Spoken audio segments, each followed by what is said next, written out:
नमस्कार, मी अमित मुंडिक. पुणे प्राईम न्यूजमध्ये आपलं मनपूर्वक स्वागत आहे. आळंदी ते पंढरपूर ज्ञानेश्वर महाराजांची पालखी लवकरच निघणार आहे आणि त्याच अनुषंगाने आज आपण आलेलो आहोत भवानी पेठ येथे.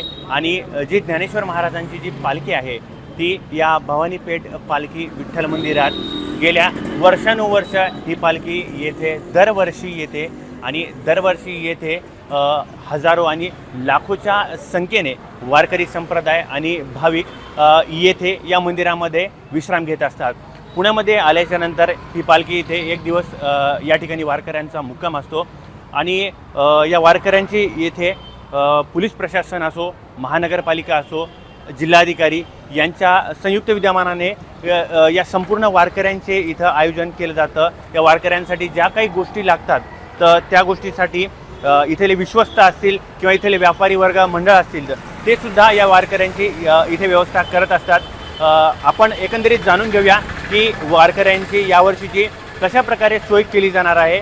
या मंदिराचे विश्वस्त आहेत आपल्यासोबत, तर आपण जाणून घेऊया एकंदरीत त्यांच्याकडून की कशा प्रकारे यावेळेस वारकऱ्यांची सोय केलेली आहे. हा सोहळा हा जवळजवळ शेकडो वर्षाची परंपरा आहे.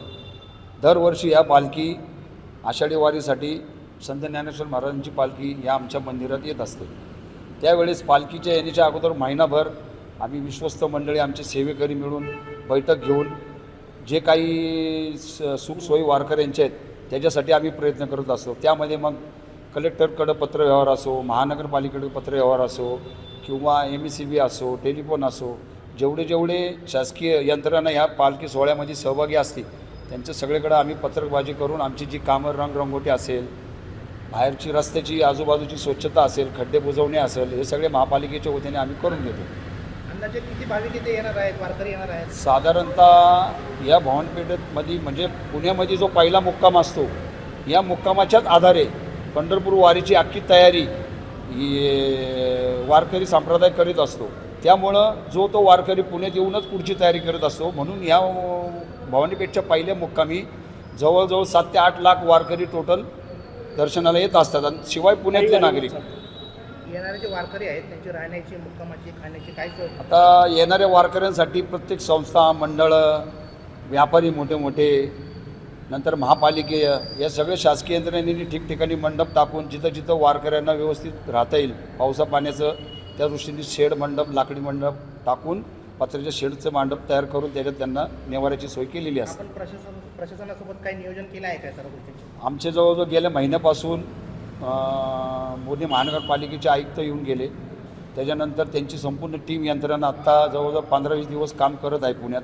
म्हणजे सगळीकडेच, नुसतं मंदिर नाही आहे, मंदिर परिसरात सगळीकडे कामं चालू आहेत. मग त्यात मगाशी म्हटल्याप्रमाणे रोड, खड्डे, ड्रेनेज साफसफाई चालू आहेत. तसेच सुरक्षेच्या दृष्टीने पोलीस खात्याचे आयुक्त त्यांच्या खालचे DCP, ACP येऊन गेलेले आहेत, ॲडिशनल कमिशनर येऊन गेले.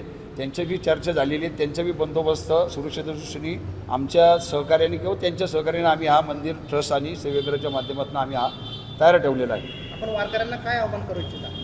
वारकऱ्यांना आमचं एकच म्हणणं आहे की ही जी वारी अखंडित, जी चिरायूच राहणारी ही वारी कधी बंद पडणार नाही. पण ज्यावेळेस दिवसेंदिवस आज महाराष्ट्राच्या बाहेरचे बी लोक या आषाढी वारीला येत असतात. त्यामुळं ह्या पुण्यासारख्या शहरामध्ये येणारे नागरिक जो पुण्यात एकदा राहायला आला तो बाहेर जातच नाही, तो इथंच स्थायिक होतो. अशा या पुणे शहरात मेट्रो सिटीमध्ये वारकऱ्यांच्यासाठी आमची एकच विनंती की तुम्ही वारी करताना हरित वारी, जो आळंदी आणि देहू देवस्थाननी संदेश दिलेला आहे की हरित वारी, स्वच्छ वारी, अशा पद्धतीने ह्या वारीचा त्यांचा संकल्प आम्ही बी पूर्ण करतो.